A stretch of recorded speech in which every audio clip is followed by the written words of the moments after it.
Chapter 65 The Whale as a Dish. That mortal man should feed upon the creature that feeds his lamp, and, like Stubb, eat him by his own light, as you may say. This seems so outlandish a thing that one must needs go a little into the history and philosophy of it. It is upon record that 3 centuries ago the tongue of the right whale was esteemed a great delicacy in France, and commanded large prices there.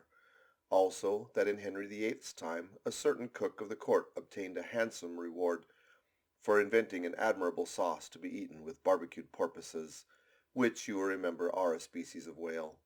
Porpoises indeed are to this day considered fine eating. The meat is made into balls the size of billiard balls, and being well seasoned and spiced might be taken for turtle balls or veal balls. The old monks of Dunfermline were very fond of them. They had a great porpoise grant from the crown. The fact is that among his hunters at least, the whale would by all hands be considered a noble dish, were there not so much of him. But when you come and sit down before a meat pie nearly 100 feet long, it takes away your appetite.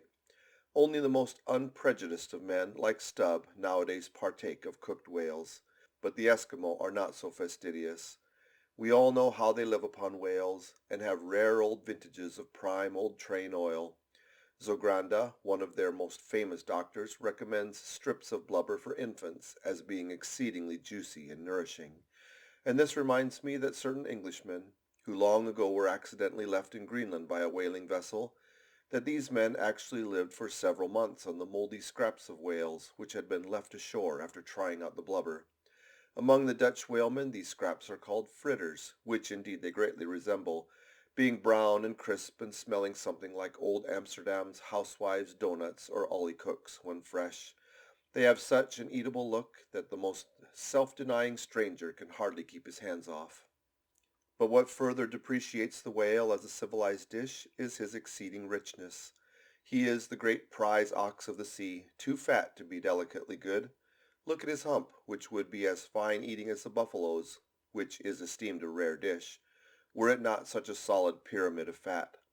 But the spermaceti itself, how bland and creamy that is, like the transparent, half-jellied white meat of a coconut in the 3rd month of its growth, yet far too rich to supply a substitute for butter. Nevertheless, many whalemen have a method of absorbing it into other substance, and then partaking of it. In the long, try watches of the night, it is a common thing for the seamen to dip their ship biscuit into the huge pots and let them fry there a while. Many a good supper have I thus made. In the case of the small sperm whale, the brains are accounted a fine dish. The casket of the skull is broken into with an axe, and the 2 plump whitish lobes being withdrawn, precisely resembling 2 large puddings. They are then mixed with flour and cooked into a most delectable mess, in flavor somewhat resembling calf's head, which is quite a dish among some epicures, and everyone knows that some young bucks among the epicures, by continually dining upon calves' brains, and by get to have little brains of their own, so as to be able to tell a calf's head from their own heads, which indeed requires uncommon discrimination. And that is the reason why a young buck with an intelligent-looking calf's head before him is somehow one of the saddest sights you can see. The head looks a sort of reproachfully at him with an "Et tu, brute?" expression. It is not perhaps entirely because the whale is so excessively unctuous that landsmen seem to regard the eating of him with abhorrence. That appears to result in some way from the consideration before mentioned, i.e. that a man should eat a newly murdered thing of the sea, and eat it too by its own light. But no doubt the first man that ever murdered an ox was regarded as a murderer. Perhaps he was hung, and if he had been put on trial by oxen, he certainly would have been, and he certainly deserved it if any murderer does. Go to the meat market of a Saturday night and see the crowds of live bipeds staring up at the long rows of dead quadrupeds. Does not that sight take a tooth out of a cannibal's jaw? Cannibals? Who is not a cannibal? I tell you it will be more tolerable for the Fiji that salted down a lean missionary in his cellar against a coming famine.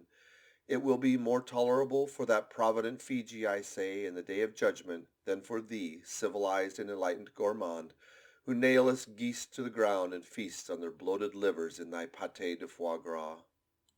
But Stubb, he eats the whale by its own light, does he? And that is adding insult to injury, is it? Look at your knife handle there, my civilized and enlightened gourmand, dining off that roast beef. What is the handle made of? What but the bones of the brother of the very ox you are eating? And what do you pick your teeth with after devouring that fat goose? With a feather of the same fowl. And with what quill did the Secretary of the Society for the Suppression of Cruelty to Ganders formally indite his circulars? It is only within the last month or two that that society passed a resolution to patronize nothing but steel pens. End of chapter 65.